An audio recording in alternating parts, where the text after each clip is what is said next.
about painting larger, and that you saw certain paintings as large versus other sizes. And I wondered, when you say large, how large, and what makes you want to paint large? I'm just curious of like, what makes you paint that size versus? Absolutely. And so for me, I think it's, and again, that's something very unique to art. It's very different from print. It's very different than social media or screen-based art. Is that, you know, you're confronting a thing. And the auctioneers have this term called wall power, which I think is a little cheesy, but it's definitely really important that, you know, when you look, I don't know how many people here have seen The Raft of the Medusa by Jericho. And so when you confront something, when I was doing the swimmers paintings, I wanted people to feel like they're in that water, you know? And so for me, I think that quality of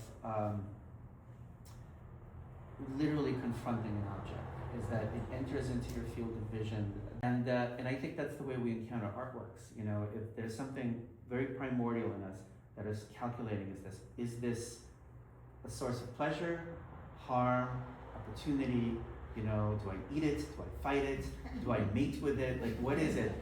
And so that's why for me certain things demand to be large, because it's concentrated in that scale, and it feels, again, I want to eat that painting. Go swimming with the swimmer, which you really do when you see it. I mean, it does feel like you're in the water.